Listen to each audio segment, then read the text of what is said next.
I've got some sound from Chris Matthews of MSNBC trying to claim, I guess with a straight face, because I don't see the video, I just got the audio, that federal spending is not increasing under President Obama. That the idea that federal spending is increasing is some kind of a myth, right? A myth. And here's his own words on federal spending. Here, cut number 3. I've heard so much about how government spending's been spiking every year, and you look at the ad that Rove's put out, and you'd be led to believe every year it's ticking upward. It's incredibly flat, government spending, federal spending. Flat. It's if you want to describe, Dolly Parton as being flat, well, maybe you can describe federal spending as flat. But let's look at federal spending, by the way, under Obama.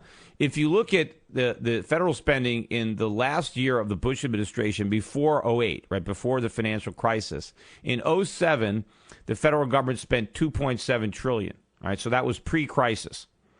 The current 2012 Obama budget is $3.8 trillion. So 3.8 minus 2.7, that's 1.1 divided by 2.7. So that's a 40% increase over the 07 budget. But even if you look at Bush's 08 budget, Bush last year, the Bush administration, the federal spending was $2.9 trillion.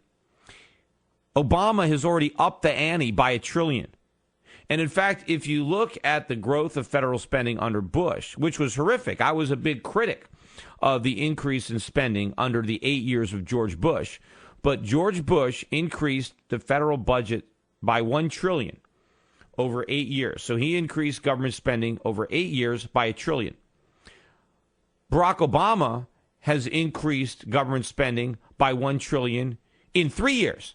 He hasn't even finished his first term, and he's already increased spending by as much as as Bush was able to do it during 2 full terms, 8 years in the White House.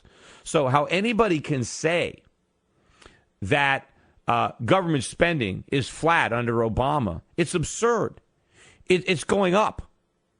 And in fact, if you look at the increase over the 2 terms, if you take Bush and you take Obama, the 2 of the biggest spenders in U.S. history, when Bush came into office in 2000, the federal government was spending $1.7 trillion. That was the 2000 budget. The 2012 budget at $3.8 trillion estimate. My guess is it's going to top out above $4 trillion by the time they close the books on this whole thing, because I think the estimates are low.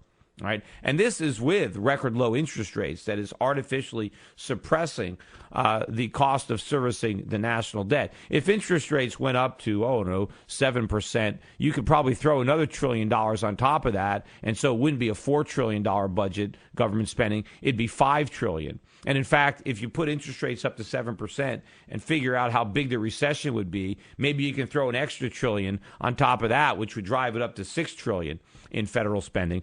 But the $3.8 trillion that is currently budgeted, that is over 120%, almost 125% increase in government spending in those 12 years. Now, during that same period of time, the U.S. economy has grown by about 50%. So you have the economy, and I don't think it's actually grown. The GDP is bigger, but I would argue with whether or not that GDP is higher because the economy is bigger or simply because we spent more borrowed money. But be that as it may, the official GDP number is up by about 50%, and the government is 125% bigger. Well, that's why the economy is so weak, because we can't afford to support all this extra government without a commensurately larger economy to shoulder the burden. Now, look, it's not just Matthews. Here's Joan Walsh on Salam.com talking with Chris Matthews, basically, agreeing that Obama's got a bad rap as being a big spender, that he's not a big spender. cut number 11. It is.